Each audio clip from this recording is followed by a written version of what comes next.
प्यारे बच्चों, मेरे YouTube चैनल में आप सभी का स्वागत है। आइए हम सीधे प्रश्न पर चर्चा करेंगे, क्योंकि आपकी परीक्षा की तैयारी चल रही होगी, समय बहुत ही कीमती है। तो सीधे हम प्रश्न पर बात करेंगे। आज हम बहुलक पढ़ने वाले हैं। इसमें से 4 नंबर का प्रश्न अवश्य आता है, तो कम से कम हम 2 या 3 प्रश्न इस वीडियो में अभ्यास करते हैं, ताकि आपको पूरा नंबर 4 नंबर मिल सके। तो आइए सीधे प्रश्न पर बात करते हैं। वर्गांतर और आवृत्ति दी जाएगी। आपको पूछा गया बहुलक ज्ञात कीजिए। पूरक परीक्षा 2018 का ये प्रश्न है। तो हम जानते हैं बहुलक ज्ञात करते समय आवृत्ति को हम ऐप से दर्शाते हैं, है ना। तो यहाँ पर सबसे बड़ी जो आवृत्ति होती है ना, वही उसका बहुलक कहलाता है। तो यहाँ पर सबसे बड़ा आंकड़ा देखेंगे तो हमारे पास 20, ये 20 है। तो 20 क्या कहलाएगा? एफ के संगत ये वाला मान F1 और इसके पहले वाला मान को F0, इसके बाद वाले को F2। 3 मान हमें प्राप्त हो जाएंगे। बड़ी संख्या क्या है? 20। 20 के सामने इसकी वर्ग सीमा क्या है? 30 और 40। इसे हम L1 और इसे हम नाम देंगे L2, यानी निम्न सीमा का मान L1 और उच्च सीमा का मान L2, है ना। तो इस तरह से सारे मान हमारे पास आ जाएंगे। अर्थात कहने का अर्थ यह है कि हमारा उत्तर 30 और 40 के बीच में आएगा। ठीक है, ये हमें तय हो जाता है कि उत्तर क्या होगा। तो चलिए हम सीधे सीधे प्रश्न को आगे बढ़ाते हैं। तो यहाँ पर हम लिखेंगे, यहाँ पर सबसे बड़ी आवृत्ति क्या है? 20 है। और इसकी वर्ग सीमा, इसकी वर्ग की जो सीमाएं हैं वो कहाँ से कहाँ तक है? 30 से 40 है ना। अर्थात हम यह कह सकते हैं कि हमारे पास L1 का मान कितना आ गया? 30 और L2 का मान आ गया 40। ठीक है। I क्या होता है? वर्गांतर होता है, यानी 40 में 30 घटाएंगे तो कितना बचेगा? 10। तो हम सीधे सीधे लिख सकते हैं सभी वर्ग में 10 का अंतर है, तो I बराबर सीधे लिख सकते हैं 10। अब हम F0 का मान लिख लेते हैं। F0 का मान है 12, F1 का मान है 20 और F2 का मान है 13। ये सारे मान आ गए। अब हमें ज्ञात करना है बहुलक। बहुलक को हम मॉड कहते हैं, यानी MO से दर्शाते हैं। इसलिए हम बहुलक बराबर, फार्मूला को ध्यान से लिखे, L1 प्लस, फिर लाइन खींचना है यहाँ पर, और हमारे पास वैल्यू है F1 माइनस F0, कोष्टक के अंदर रहेगा, गुना करेंगे I के साथ। फिर नीचे में रहेगा 2F1 minus F0 minus F2। कई बार बच्चे गलती क्या करते हैं उसको ध्यान दें, ये वाला लाइन यहीं से खींचना है। कई बार बच्चे यहाँ से खींच देते हैं, तो फिर आंसर गलत हो जाता है। इसलिए सावधानीपूर्वक काम करेंगे, है ना। बहुलक बराबर L1 का मान देख कर लिखेंगे, 30 है ना, प्लस उसके बाद ही आपको लाइन खींचनी है। F0 का मान देख कर लिखेंगे, हमारे पास कितना है? 20, ऋण का ऋण। F0 का मान हमारे पास है 12, तो 12 लिखेंगे। फिर गुना करेंगे I से, तो I का मान कितना है हमारे पास? 10। नीचे में 2 का गुना F1 से है, यानी 2 गुना 20। F0 का मान हमारे पास कितना है? 12। फिर ऋण है F2 का मान हमारे पास कितना है? 13। तो यहाँ पर लिखेंगे 13। कंटिन्यू प्रोसेस करें आप। बराबर 30 को आपको कंटिन्यू रखना ही है, इसमें कोई बदलाव नहीं करना है। फिर लाइन खींचें। अब इसमें अंतर करेंगे, यानी घटाएंगे, तो 20 में 12 घटाएंगे तो 8 गुना 10। अब 2 गुना 20 लिखा है, यानी संक्रिया करेंगे तो 40 होगा। बच्चे यहाँ पर कन्फ्यूज़ होते हैं या गलती करते। देखो, ऋण 12 ऋण 13, समझ नहीं आता कि इसमें क्या करें। कई बार माइनस माइनस प्लस कर देते हैं। यहाँ गुना नहीं करना है, आपको समझना है। गुना रहता तो यहाँ पे कोष्टक रहता या फिर गुना का चिन्ह होता, तब गुना करते। लेकिन ऋण 12 ऋण 13 है ना। तो यहाँ पर आपको क्या करना है? इन दोनों अंकों को जोड़ना है। एग्जाम्पल के तौर पे ऋण को उधारी समझ लीजिए, है ना। उधारी 12 रुपये और उधारी 13 रुपये, तो उधारी की संख्या क्या होगी? बढ़ेगी। तो इस तरह से इन दोनों को जोड़ दिया जाएगा, तो ऋण कितना हो जाएगा? 25 होगा, 12 और 13 को जोड़ने पर। आगे हम प्रोसेस करेंगे, M है ना, मॉड बराबर 30 धन। अब इसमें 8 गुना 10 है, तो रहने देते हैं, और 40 में हम 25 घटाएंगे तो कितना बचेगा? 15। अब आसानी से हम इसमें 5 से इसे हम काट सकते हैं। 5 दूनी 10, 5 दिया 15। आगे फिर कंटिन्यू प्रोसेस करें, 30 रहेगा ही, प्लस 8 गुना 2 कितना होगा? 16, और नीचे आ जाएगा 3।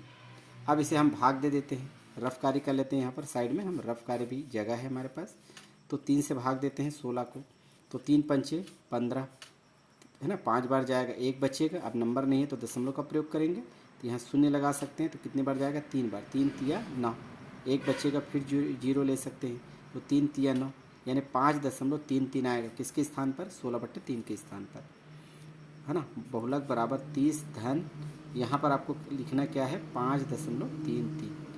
5 क्या है? पूर्णांक है, और ये क्या है? अपूर्णांक है, दशमलव के बाद वाला। तो ये पूर्णांक है 30 और 5, तो 30 और 5 पूर्णांक है, इसे आपस में जोड़ेंगे। इस तरह से बहुलक जोड़ते समय ध्यान रखेंगे। 30 और 5 कितना होगा 35, दशमलव के बाद क्या नंबर है 3, तो यही आपका क्या होगा आंसर होगा। इस तरह से आप सावधानीपूर्वक कार्य करेंगे तो पूरा नंबर आपको अवश्य मिलेगा। नेक्स्ट प्रश्न।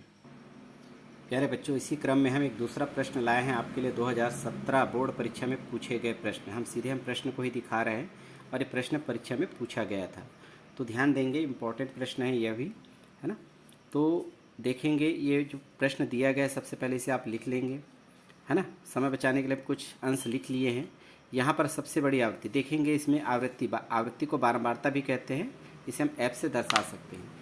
तो इसमें सबसे बड़ी संख्या क्या है बताइए 20, तो 20 को हम क्या दर्शाएंगे एफ पर, इसको हम घेरा कर दिए ताकि पता चले। इसकी वर्ग सीमा क्या है 30 और 40, यानी हमारा उत्तर 30 और 40 के बीच में आएगा, है ना। इसके पहले वाला वैल्यू को क्या मानेंगे F0 और इसके बाद वाले को F2, जैसे हम पहले काम कर चुके हैं। अब सीधे सीधे प्रश्न को हल करेंगे। ये वाला L1, ये वाला दूसरा L2। तो L1 का मान कितना है आप यहाँ पर 30, L2 का मान कितना है 40, F0 का मान देख कर लिखेंगे 15 यानी 15, F1 का मान है 20 और F2 का मान है हमारे पास 5। आई मतलब वर्गांतर देखेंगे कितने का अंतर है, 40 और 30 के बीच में 10 का अंतर, तो आई का मान 10।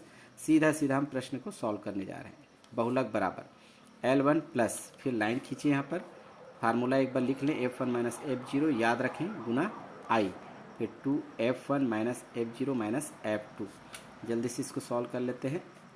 L1 का मान क्या है भाई आपके पास 30 है, तो 30, फिर प्लस, फिर लाइन खींचना है। F1 का मान हम देख कर लिखेंगे क्या है 20 यानी 20, F0 का मान हमारे पास 15 है, कोष्टक बंद है, फिर गुना है, आई का मान लिखेंगे 10।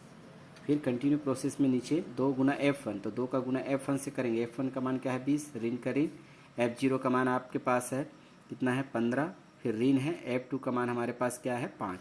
इस तरह से आगे कंटिन्यू प्रोसेस करेंगे तो बहुलक बराबर 30 तो रहेगा ही, प्लस फिर लाइन खींचे, 20 में 15 घटाएंगे तो कितना बचेगा हमारे पास 5 गुना 10, 2 गुना 20 करेंगे तो कितना होगा 40। अब यहाँ पर वही समस्या फिर है, तो आपको ऋण 15 ऋण 5 को जोड़ेंगे तो कितना आएगा हमारे पास ऋण 20।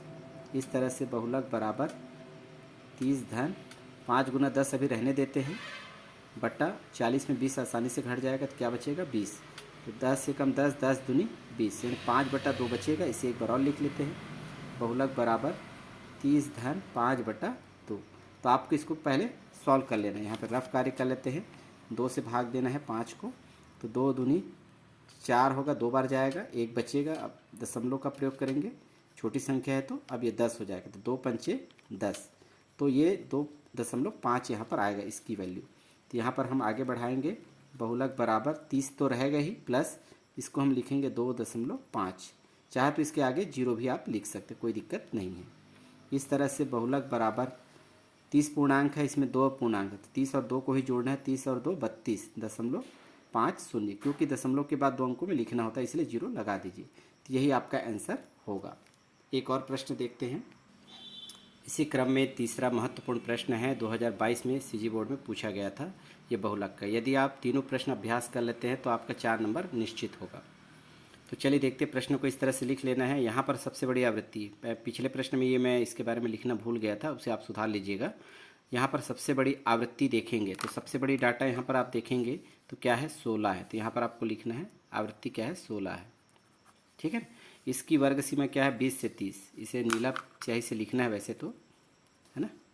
इसकी वर्ग सीमा कितनी है 20 से 30 है। अब हम देखेंगे यहाँ पर ये जो आवृत्ति है इसको हम F से दर्शाते हैं, ये होगा F1, इसके पहले वाला F0 और बाद वाला F2, ये वाला L1 और ये L2 का मान, ये पता है आपको, तो सारे मान आपको यहाँ पे लिखना है। L1 का मान 20, L2 का मान 30, F0 का मान है 10, F1 का मान है 16 और F2 का मान है 12। आई यानी अंतर देखेंगे, वर्गांतर, वर्ग में अंतर कितने का आ रहा है 10 का, तो सीधे सीधे हम बहुलक ज्ञात कर सकते हैं। L1 प्लस जल्दी से लिखें ताकि आपका समय खराब ना हो, गुना आई, 2F1 minus F0 minus F2। Formula ध्यान से देखें, एम है ना, बहुलक बराबर L1 का मान क्या लिखेंगे भाई 20, हमारा उत्तर 20 और 30 के बीच में आएगा, तो 20 तो लिखना ही, जैसे चलता ही रहेगा कंटिन्यू, प्लस फिर लाइन खींचिए यहाँ पर, और यहाँ पर आप देख रहे हैं F1 का मान हमारे पास क्या है 16 ऋण, F0 का मान क्या है हमारे पास 10, गुना कर देंगे आई का मतलब है 10, 2F1 है ना 2F1, 2 गुना F1 का मान क्या है 16 ऋण, F0 का मान हमारे पास दिखाई दे रहा है 10, है ना। रेंज F2 का मान हमारे पास है 12। इस तरह से आगे कंटिन्यू प्रोसेस करते जाएंगे। 20 तो लिखना ही है, फिर प्लस, फिर लाइन खींचे। 16 में 10 घटाएं, कितना बचेगा? 6 गुना 10, 2 गुना 16 करेंगे तो कितना होगा? 32। अब यहाँ पर वही समस्या, फिर ऋण ऋण है तो दोनों को आप जोड़ देंगे। 10 और 12 कितना होगा? 22, तो ऋण 22 होगा। फिर आगे कंटिन्यू प्रोसेस करें। इस तरह से 20 तो रहेगा ही, प्लस 6 गुना 10 तो रहने देते हैं अभी फिलहाल। 32 में 22 घटाएंगे तो कितना बचेगा हमारे पास? 10 बचेगा। यानी 10 और 10 क्या हो जाएगा? कट जाएगा। तो है ना, बहुलक बराबर क्या होगा? 20। यहाँ पर क्या बचेगा? केवल 6। तो है ना, इसमें बटा में नहीं आया क्योंकि नीचे में क्या आएगा? 1 आएगा, तो 6/1 मतलब 6 ही होगा। इस तरह से बहुलक बराबर दोनों को जोड़ सकते हैं। 20 और 6 26। ये आपका आंसर है। ये 2022 में पूछा गया था। यदि आपको ये वीडियो अच्छा लगे तो आप बिल्कुल सब्सक्राइब करके रखिए। नेक्स्ट टाइम आपको अच्छे अच्छे प्रश्न आपको देखने को मिलेगा और आप निश्चित रूप से अच्छे नंबर से उत्तीर्ण होंगे। धन्यवाद।